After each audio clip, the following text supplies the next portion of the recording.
पूर्णमदः पूर्णमिदं पूर्णात् पूर्णमुदच्यते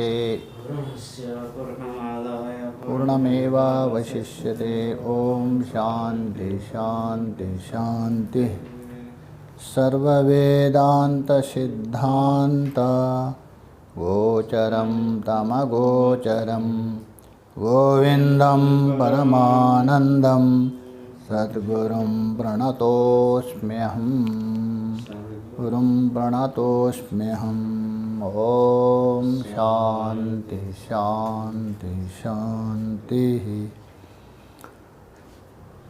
तो 8वें श्लोक तक विचार हुआ था, 8वें तक हुआ था ना। तो यहाँ तक बता दिया भगवान भाष्यकार जी ने, जो विद्वान है, विचारवान है, उस साधक को क्या करना चाहिए। बाह्य जो विषय भोगों को त्याग करके, उसमें जो इच्छा है, कामना है, उसको त्याग करके, जो संतों में जो श्रेष्ठ सर्वशास्त्र मर्मज्ञ गुरुदेव का शरण में जाकर उसने जो उपदेश किया है, बता दिया है, उस विषय को अच्छे प्रकार से एकाग्र बुद्धि से ग्रहण करते हुए मुक्ति के लिए प्रयत्न करना चाहिए। तो यहाँ तक विचार हुआ था। आगे जो बता रहे आत्मकृपा, यहाँ तक बता दिया था गुरु कृपा, क्योंकि 4 कृपा होती है। कृपा का मतलब दया है, अनुकंपा। सबसे पहले एक ईश्वर कृपा है, ये तो पीछे बता दिया। ईश्वर ही हेतु है तीनों के प्रति, ऐसा दुर्लभ बता दिया था। तो ईश्वर कृपा है।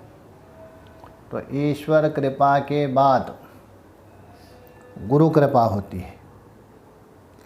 तो गुरु कृपा होने के बाद तीसरी है शास्त्र कृपा, क्योंकि गुरु के पास यदि गए तो अवश्य वह शास्त्र बताएंगे। और चौथी कृपा है आत्म कृपा। आत्मा बोल तो स्वयं। तो इसलिए यहाँ बता रहे जो आत्मा कृपा है वो सबसे ज़्यादा माना जाता है, क्योंकि ईश्वर कृपा भी है, गुरु कृपा भी है, शास्त्र कृपा भी है, किंतु आत्मा कृपा के बिना वो उद्धार नहीं हो सकता है। तो इसीलिए यहाँ आत्म कृपा का संकेत कर रहे 9वें श्लोक के द्वारा। और ये जो गीता में जो बता दिया 6वें अध्याय का, तो 6वें अध्याय का श्लोक को यहाँ संकेत कर रहा है। श्लोक देखो। उद्धरेदात्मनात्मानं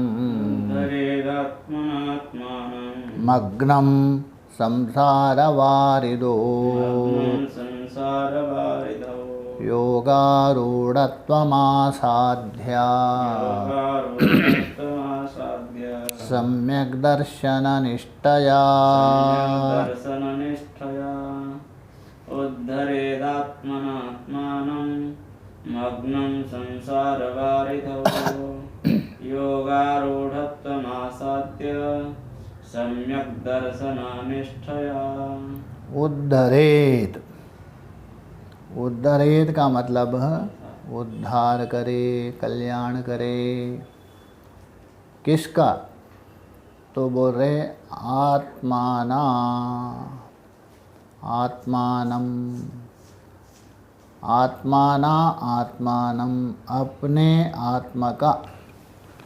आत्मना बोल तो अपने, आत्मानम बोल तो आत्मा का, मतलब स्वयं स्वयं का उद्धार करे। तो स्वयं स्वयं का उद्धार करे का मतलब है शुद्ध अंतःकरण के द्वारा, संस्कार युक्त अंतःकरण के द्वारा अपना स्वरूप को जानना ही अपना आप उद्धार है। और कोई अपना उद्धार अलग नहीं होता है। इसलिए अपने आप को, अपने आत्मा का, अपने स्वरूप का स्वयं आप ही उद्धार करे। ये बात गीता में 6वें अध्याय में 5वें श्लोक में भगवान ने भी बता दिया है। उद्धरेदात्मनात्मानम् आत्मानं नवसादयेत्। उद्धरेदात्मानात्मानं नात्मानम् अवसादयेत्। आत्मेवा ह्यात्मना बन्धुरात्मेवा रिपुरात्मना। भगवान ने भी वहाँ बता दिया। स्वयं को स्वयं उद्धार करे, स्वयं का स्वयं कल्याण करे। आत्मानं नावसादयेत्, और अपने को संसार में ना धकेले, बंधन में ना डाले, नीचे और ना डाले। क्यों? आत्मेवा ही आत्मना बंधु, स्वयं स्वयं का मित्र है। लोक में कहते मेरा मित्र है, मेरा ये है, कोई नहीं है कोई मित्र, स्वयं स्वयं का मित्र है। आत्मेवा रिपुरात्मना, स्वयं स्वयं का शत्रु भी है। तो स्वयं स्वयं का मित्र भी है, स्वयं स्वयं का शत्रु भी है। हाँ, बस कौन है स्वयं स्वयं का मित्र, कैसा बनेगा, स्वयं स्वयं का शत्रु कैसा होगा, वही भगवान ने बताया। बंधुरात्मनात्मनम येनात्मेनात्मना जिता। स्वयं स्वयं को जीत लिया, स्वयं अपने इंद्रियों को वश में किया, अपने अंतःकरण को वश में किया, बस वो मित्र है। और येनात्मेवात्मना जिता अनात्मनस्तु शत्रुत्व। यदि आपने स्वयं को नहीं जीता, इंद्रियों को वश में नहीं किया और विषयों के ओर ही रजोगुण होकर दौड़ते गया, वो शत्रु माना है। यही बात यहाँ भी बोल रहे उद्धरेदात्मनात्मानम्। और ये केवल भगवान ने गीता में बताई बात नहीं है, महाभारत में व्यास जी ने भी बताया, स्पष्ट बताया वहाँ। सोपान भूतम मोक्षस्या मानुषम प्राप्य दुर्लभम। ये सोपान है, सीढ़ी है, मनुष्य शरीर दुर्लभ है। यस्तारयति नात्मानम, और इस शरीर मिल करके भी अपना जो कल्याण नहीं करते, अपना उद्धार नहीं करते, तो तस्मात् पापतरोत्र का, उससे बढ़कर कोई पापी संसार में है नहीं।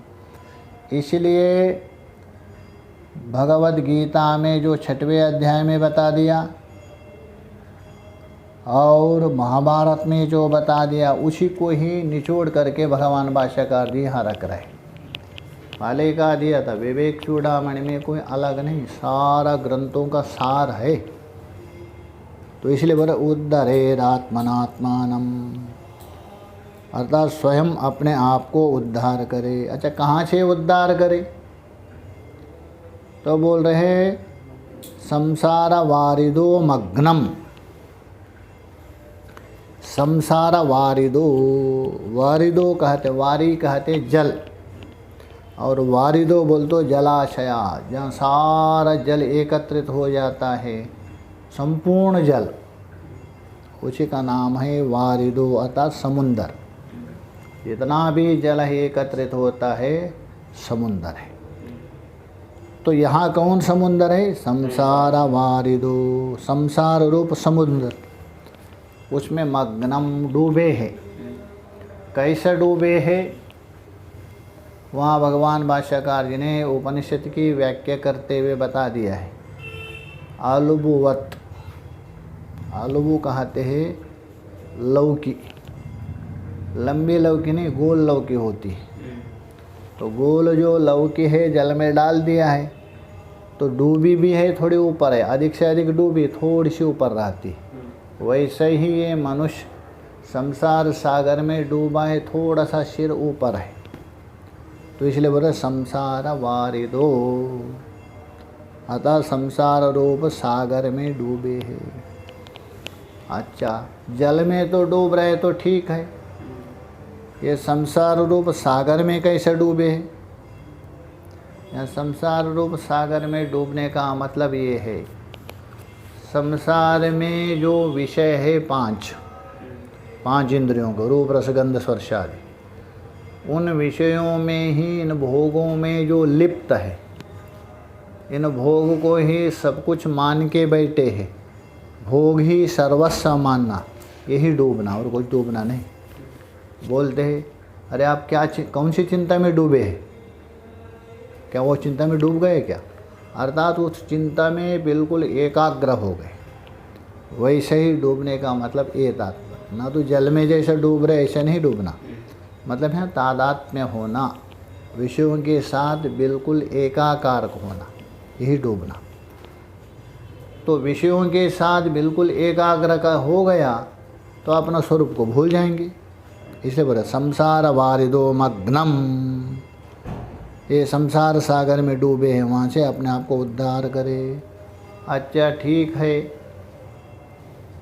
आपने कहा ये संसार सागर में डूबे हैं, विषयों में लिप्त है, उसको अपने आत्मा को, अपने आप को उद्धार करे। कैसा करे? कोई ना कोई उपाय तो बता दीजिए। तो बता रहे योगारूढ़त्वमासाध्या, योगारूढ़त्वम मासाध्या, अतः योगारूढ़ होकर, गीता में बता दिया है वहाँ 6वें अध्याय में, आरुरुक्षोर्मुनिर्योगम कर्म कारणमुच्यते, योगारूढ़स्य तस्यैवा क्षमा कारणमुच्यते। देखिए उद्धरेरात्मनात्मानं करके ये 6वें अध्याय का दिखा दिया, और योगारूढ़त्वम बोल तो वो भी 6ठे अध्याय का दिखा दिया। तो वहाँ बताया आरुरुक्षो, आरुरुक्षो मतलब योग में आरूढ़ होने का इच्छुक, प्रथम कोटि का है, अभी विषयों में है, संसारी में है, और योग में आरूढ़ होना चाहता है, योग मार्ग में जाना चाहता है, योग मार्ग में प्रवृत्त हो जाता है। और क्या करे वो? तो भगवान ने कहा कर्म कारणम उच्यते, निष्काम कर्म कारण है उनके लिए। निष्काम कर्म करे वो धीरे धीरे उसमें, हाँ योग में आरूढ़ हो गया, तस्यैव, क्षमा बोल तो कर्म त्याग कारण बता दिया था। इसलिए यहाँ बता रहे योगारूढ़त्वमासाध्या, जो योग रूढ़ है उसको होकर, अथवा योग रूढ़ का मतलब शास्त्र में जो बता दिया है योग, योगश्चित्त वृत्ति, चित्त को निरोध करके साधन के द्वारा और परमात्मा का चिंतन करते करते ये जो संसार में डूबे हैं आप ऊपर आ सकते। ये हुआ योगारूढ़ होकर।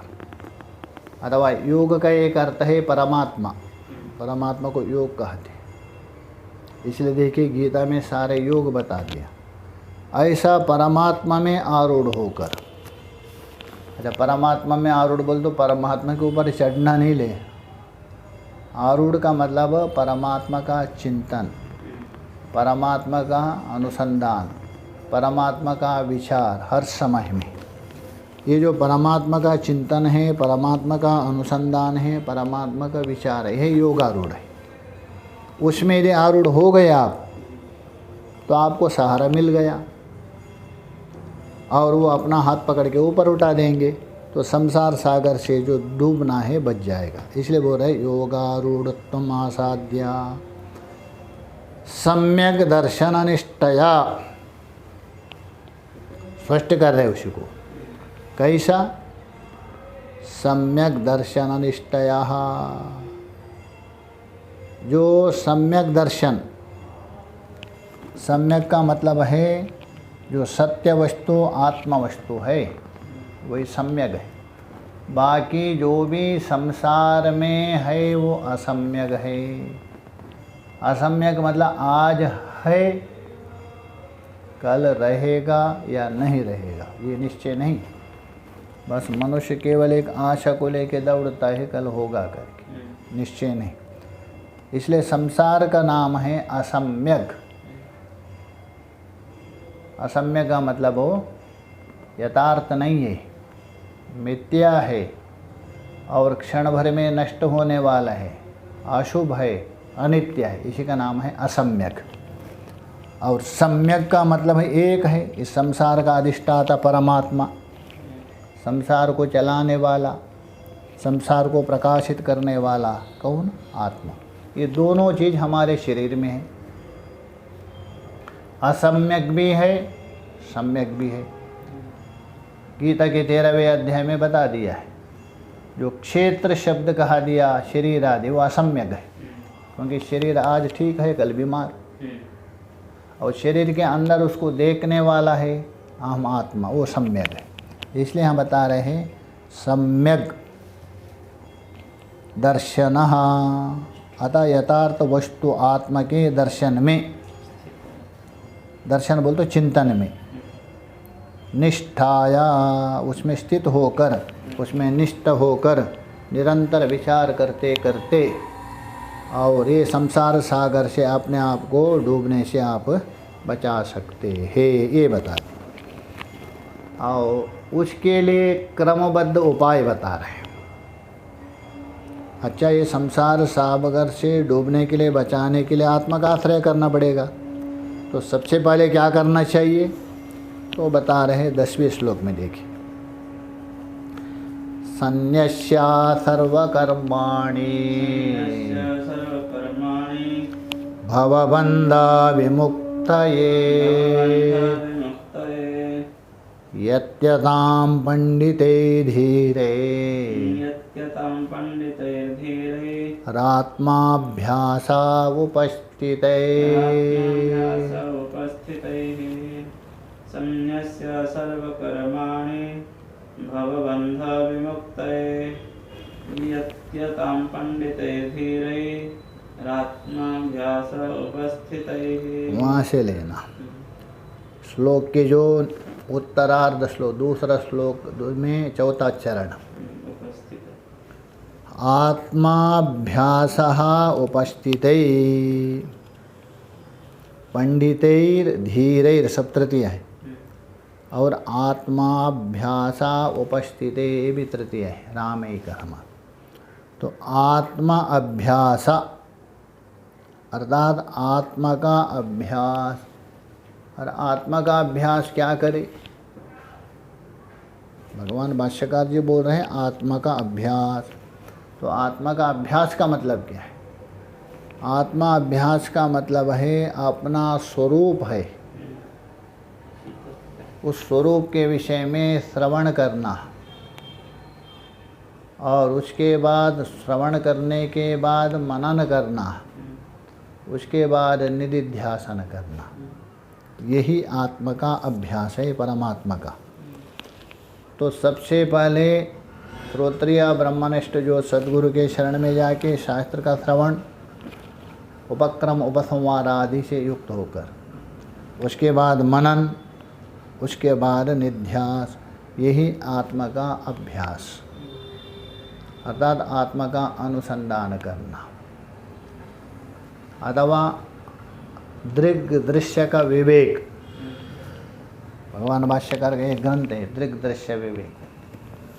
ये शरीर में हमारे दो तत्व है, एक जड़ है, एक चेतन है।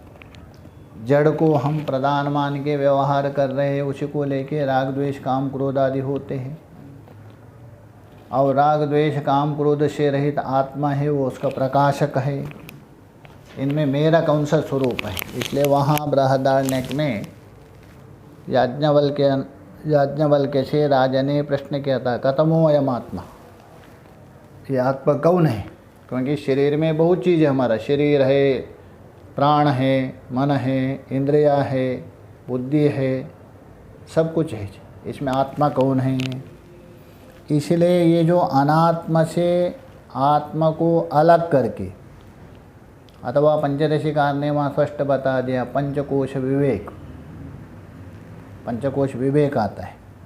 अर्थात मैं अन्नमय कोश नहीं हूँ, मैं प्राणमय कोश नहीं हूँ, मैं मनोमय कोश नहीं हूँ, मैं विज्ञानमय कोश नहीं हूँ, मैं आनंदमय कोश भी नहीं हूँ। इस प्रकार ये जो विवेचन करना, यही आत्मा का अभ्यास है, विचार। तो ये बोल रहे हैं आत्मा अभ्यासे उपस्थिते, उस आत्मा के अभ्यास चिंतन से उपस्थित अतः तत्पर हुए। कौन? धीरैर पंडितै, तृतीयंत सब। दो विशेषण दे रहे हैं, एक तो धीर भी है और पंडित है। धीर इसलिए होना चाहिए साहसी। धीरेर मतलब बुद्धि, धीर बुद्धिम एरयति प्रेरयति, अर्थात बुद्धि को प्रेरणा देता है, बुद्धि को आज्ञा देता है, अथवा एक शब्द से कहना बुद्धि को अपने वश में रखा है, वो धीर है। धैर्यवान अर्थ नहीं लेना, बुद्धि को अपने वश में कंट्रोल में रखा है, वो धीर है। ऐसा धीर, इसलिए वहाँ कट में भी कहा दिया है कश्चित धीरः, कोई धीर पुरुष ही अंतरात्मना इक्षत, अंतरात्मा को देख सकते। तो उसके व्याख्या करते हुए भगवान भाष्यकार जी ने वहाँ कहा धीर का अर्थ कर रहे कौन, जैसा नदी का जो जल वेग से बहा है, नीचे के ओर बहाना सरल है, यदि कोई ऊपर के ओर बहा है सांस पूर्वक, वैसा धीर। इसलिए हाँ धीर है। और पंडित है, पंडित का मतलब विद्वान। धीर और पंडित विद्वान है। विद्वान का मतलब आत्मा और अनात्मा को विचार करने का समर्थक। केवल शास्त्र को जान रहे यह अर्थ नहीं लेना। तो इसलिए दो विशेषण, जो बुद्धि को प्रेरणा देता है, बुद्धि को नियंत्रण करता है, बुद्धि को वश में रखता है, ऐसा धीर। और साथ साथ में विद्वान भी, शास्त्र को जानता है, आत्मा अनात्मा का विवेचन करने में समर्थ। ऐसा धीर विद्वान को क्या करना चाहिए, संन्यस्य सर्वकर्माणि, सबसे पहले संपूर्ण कर्मों को त्याग करके। ये कर्म है बंधन का कारण है, ऐसा नहीं तामसिक और राजसिक त्याग नहीं लेना, विचारपूर्वक समस्त कर्मों को त्याग करके। क्योंकि कहा दिया है कर्मणा बध्यते जंतु, कर्म से व्यक्ति बन जाता है। इसलिए हम बता रहे हैं संन्यस्य, संन्यस्य बोलते त्याग, किसको, सर्वकर्माणि, समस्त कर्मों को त्याग करके। अच्छा, कर्मों को तो त्याग किया, आलस्य भी त्याग कर सकते हैं, उसके लिए नहीं। इसलिए हमें विशेषण दिए हैं पहले, धीर और विद्वान, विचारपूर्वक चिंतन पूर्वक संपूर्ण कर्मों को त्याग करके क्या करे, भवबंध विमुक्तये। भव मतलब संसार, भव का अर्थ है संसार, उसी को ही ऊपर वो संसार वारिदो कह दिया था 9वें श्लोक में। और वो बंधन है, संसार ही बंधन है, वही बांधने वाला है, वही जन्म मृत्यु का कारण बन जाता है। कैसा, संस्कार के कारण। इसलिए हम बता रहे भवबंध विमुक्तये। तो संसार रूप बंधन है, उस संसार रूप बंधन से विमुक्तये। यहाँ भवबंध विमुक्त का उपलक्षण है उपाधि से निवृत्ति के लिए। क्योंकि बाह्य जो संसार है ये आपको इतना बांध नहीं सकता, वो पड़े रहे, ईश्वर की सृष्टि है। किंतु बंधन का कारण होता है जो हमारा शरीर है, संसार का एक अंश। कौन, स्थूल शरीर, सूक्ष्म शरीर, कारण शरीर, जिसमें ममता बुद्धि है, अहंता बुद्धि है, ये बंधन का कारण है। बाहर का जो संसार है वहाँ अहंता ममता बुद्धि नहीं है। इसलिए यहाँ भवबंधन बोल तो अहंता ममता है, यही बंधन का कारण है। उस बंधन के निवृत्ति के लिए इसलिए कहा दिया उपनिषद में है, अहंता ममता ही बंधन है। अहंता और ममता छूट गया, वो मुक्त है व्यक्ति। इसके लिए उस भवबंधन, अहंता ममता के बंधन के निवृत्ति के लिए। हाँ, यदि आप कर्म करें बाहर का तो भी अहंता ममता रह गई। इसलिए पहले कहा संपूर्ण कर्मों को त्याग करके। तो भवबंध विमुक्तये, अतः भवबंध उपलक्षिता उपाधि, उसको मुक्ति के लिए, विमुक्ति बोलते निवृत्ति के लिए क्या करे, यत्यताम, अर्थात उसके लिए अत्यधिक प्रयत्न करे, सामान्य नहीं विशेष रूप से प्रयत्न करे, क्योंकि विशेष प्रयत्न के बिना ये जो भवबंधन है निवृत्ति संभव नहीं है। उस प्रयत्न में कोई शिथिलता ना आ जावे, प्रयत्न में कोई न्यूनता ना जावे, निरंतर हर समय में प्रयत्न करे, इसलिए बोल रहे यत्यताम। अच्छा, आपने कहा दिया संन्यस्य सर्वकर्माणि, ये बता दिया संपूर्ण कर्मों को त्याग करके क्या करे, भवबंधन विमुक्ति के लिए प्रयत्न करे। यदि संपूर्ण कर्म का त्याग ही करना हो तो शास्त्र में कर्म का विधान क्यों किया? वेद में पूरा कर्म ही विधान है। 80,000 मंत्र कर्म कांड परक है, 16,000 मंत्र उपासना परक है। तो ये कर्म कांड को प्रतिपादन करने वाले 80,000 मंत्र वेद व्यर्थ हो जाएगा।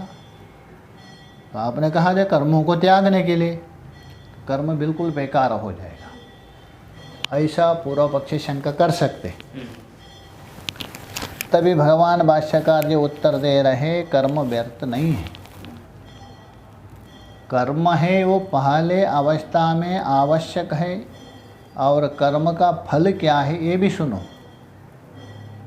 हमने यहाँ कहा दिया जो अपने आप जानने के लिए वहाँ कर्म कारण नहीं है, इसका मतलब कर्म व्यर्थ है ये बात भी नहीं है, ये बताने जा रहे हैं 11वें श्लोक में। चित्तस्य शुद्धये कर्मा न तो वस्तुपलब्धये वस्तु सिद्धिर्विचारेण न किंचित् कर्म कोटिभिः। चित्तस्य शुद्धये कर्म न तो वस्तुपलब्धये वस्तु सिद्धिर्विचारेण न किंचित् कर्म कोटिभिः। तो पूर्व पक्षी ने आक्षेप किया था कर्म व्यर्थ होगा, क्योंकि आपने ऊपर कहा दिया ना संन्यस्य सर्वकर्माणि करके। तो कह रहे नहीं नहीं, कर्म व्यर्थ नहीं है। चित्तस्य शुद्धये कर्मा, जो कर्म है ना चित्त शुद्धि अंतकरण शुद्धि के लिए है। ऊपर जो कहा दिया था आत्मा को जानने के लिए कर्म नहीं, चित्त शुद्धि के लिए। जैसा भोजन पकाते हैं उसके लिए मुख्य कारण कौन? अग्नि। और जो बाहर की जो है जितने भी साधन हैं व्यर्थ नहीं है, वो परंपरा या साधन है। अथवा आप दीपक जलाते हैं, अंधकार को हटाने के लिए कारण कौन है? दीपक। माचिस कारण नहीं है, डिबरी कारण नहीं है, तेल कारण नहीं है। किंतु माचिस, डिबरी, तेल आदि है वो ज्ञान उत्पत्ति के प्रति सहायक बन जाते हैं। वैसे ही यहाँ बता रहे चित्तस्य मतलब चित्त का मतलब अंतकरण। शुद्धये कर्मः, मैत्रेयी उपनिषद में बता दिया है द्विविधम प्रोक्तम चित्तम। हमारा जो मन है दो प्रकार का है, शुद्धम अशुद्धम। एक शुद्ध मन, दूसरा अशुद्ध मन। वही स्पष्ट बता दिया राग द्वेषादि कलुषितम। राग द्वेषादि से युक्त मन है अशुद्ध मन है, काम क्रोधादि से युक्त मन है अशुद्ध है, और राग द्वेषादि से रहित मन है वो शुद्ध मन माना है।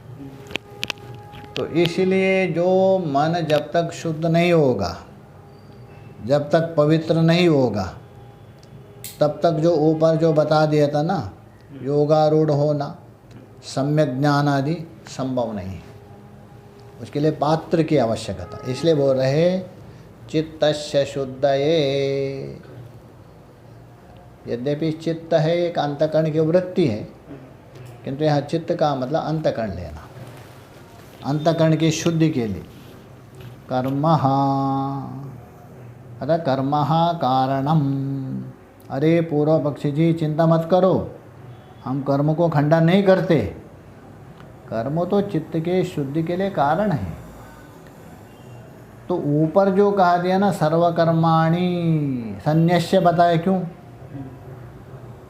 ऊपर जो बताया ना 10वें श्लोक में, तो बोला न तो वस्तुपलब्धये, अर्थात जो वस्तु का मतलब वस्तु तावत परम ब्रह्म, वस्तु का मतलब है परब्रह्म माना जाता है। आत्म तत्व ही वस्तु है। हाँ, उस आत्म तत्व है, उस वस्तु की उपलब्धि के लिए कर्म कारण नहीं। ये हमारे कहने का तात्पर्य। आपका कर्म बेकार है ऐसा नहीं। हाँ, कर्म तो आपके अंतःकरण शुद्धि के लिए कारण है, किंतु जो वस्तु है आत्म तत्व है, उसका उपलब्धि के लिए कर्म कारण नहीं है। ये हमारे कहने का तात्पर्य। तो ये बोल रहे हैं, इसलिए वहाँ वस्तु की जो उपलब्धि है प्रमाण से होती है। इसलिए भगवान भाष्यकार जी ने वहाँ कहा दिया है, फर्स्ट कहा दिया है, जो कर्म है वो तो पुरुष तंत्रम भवेद कर्म, और शुभाशुभम कर्म तंत्रम शुभाशुभम। पुरुष के अधीन है कर्म, आप कर्म कर भी सकते हैं, नहीं भी कर सकते। और कर्म के अधीन है शुभाशुभ, पुण्य पाप है कर्म के अधीन। और प्रमाण तंत्रम विज्ञानम, यदि आपके पास प्रमाण है ज्ञान होगा, उसके लिए कोई कर्म जरूरत नहीं है। दीपक जला दिया अंधकार हटेगा।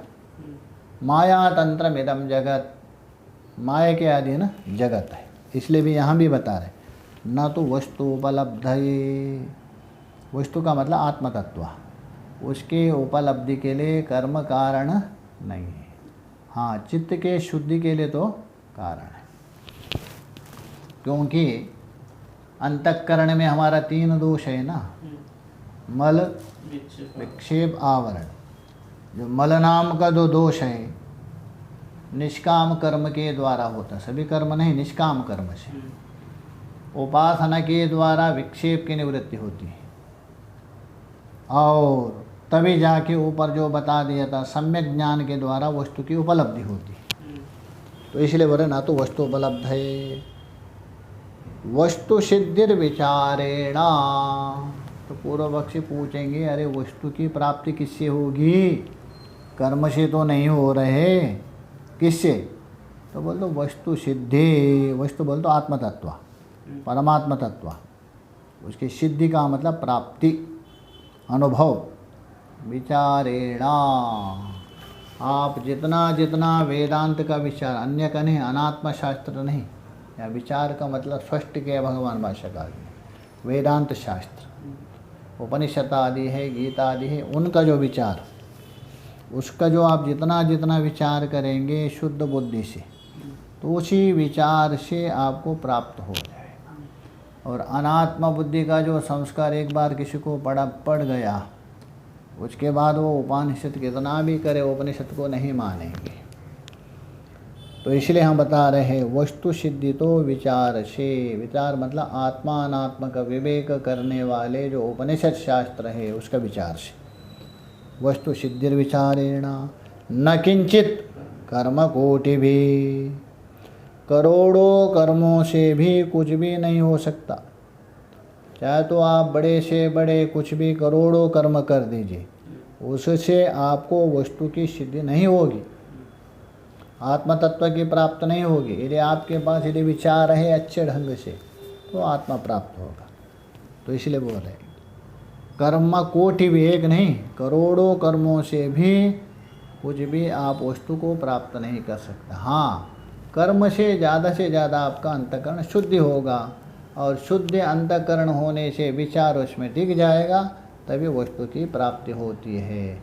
इसलिए कर्म अंतःकरण शुद्धि के लिए है, और आत्म तत्व की उपलब्धि होती है विचार से। ये सिद्ध बता दें। आगे जो बताएंगे सम्यक ज्ञान का विचार कैसा करे करके उसको बताएं। ओम पूर्णमदः पूर्णमिदं पूर्णात् पूर्णमुदच्यते पूर्णस्य पूर्णमादाय पूर्णमेवावशिष्यते। ओम शांति शांति शांति। शंकरं शंकराचार्यं केशवं बादरायणं सूत्रभाष्य कृतो वन्दे भगवन्तौ पुनः पुनः। ईश्वरो गुरुरात्मेति मूर्तिभेदविभागिने व्योमवद्व्याप्तदेहाय दक्षिणामूर्तये नमः। ओम शांति शांति शांति।